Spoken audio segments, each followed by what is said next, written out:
Hey, so in this segment, welcome back to my channel, folks, and if you are finding these videos helpful, please like and subscribe. So in this section, I'm going to show you what a properly tied up boat is actually supposed to look like. When I come down to the marina, when I join my coaching clients quite often on their boats, I see these boats tied up with more string than a Thanksgiving ham. There's string going everywhere.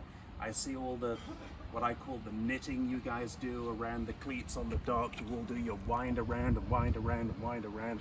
So I thought I'd bring you to this particular boat, which is tied up properly. So just so you can see, this is what it's supposed to look like. If you choose to do something different, that's fine, but at least you'll know what it's supposed to look like.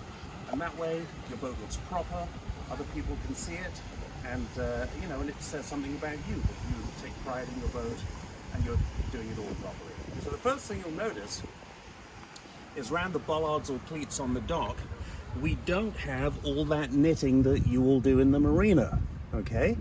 Any proper yacht or boat or even ship always puts a loop. In this case they use some chain, but it's always an eye, and that way when they throw it to the person on the dock, all they have to say to that person is, please put that loop on that bollard.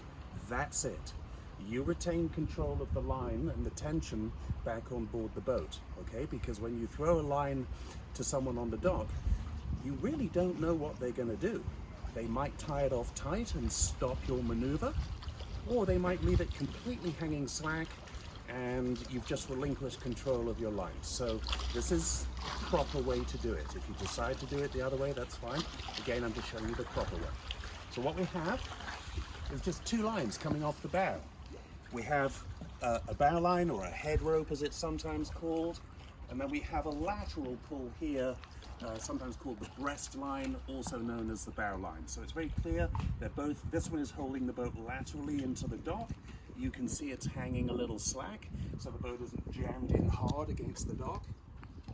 And then as we work our way off, that's really it. Look, there's no random lines going here and extra lines going there. You notice all the fenders are really nicely positioned, matching fenders with matching rope. In this case, they have the boat name on it, looks super cool. And now we get to the springs, okay? Again, just a loop around the bollard on the dock. This is the back spring. You can see from the angle of attack, if I were to pull the boat back, this would tension up and it stops the boat going backwards. It's called the back spring. Conversely, this one stops the boat from going forward. It's called the forespring. And then as we come down aft, we just have two more lines here. This would be the stern line, again holding the boat laterally into the dock. And in this particular case, they took an extra line from the far quarter there, and they just brought it across to the dock here as a double. You'll see that most larger yachts, and certainly ships, always have two at the stern, two at the bow, as we saw earlier. And I mean, if you look at the cruise ships, they literally have 10 or 12 ropes at the bow, 10 or 12 at the stern. I'm not suggesting that, but what I'm showing you is, this is what it's supposed to look like. So all that random string that you might have running around your boat, take it off, do it so it looks nice. And if this has been helpful, please visit me at royalnavyyachtmaster.com. We'll see you out there.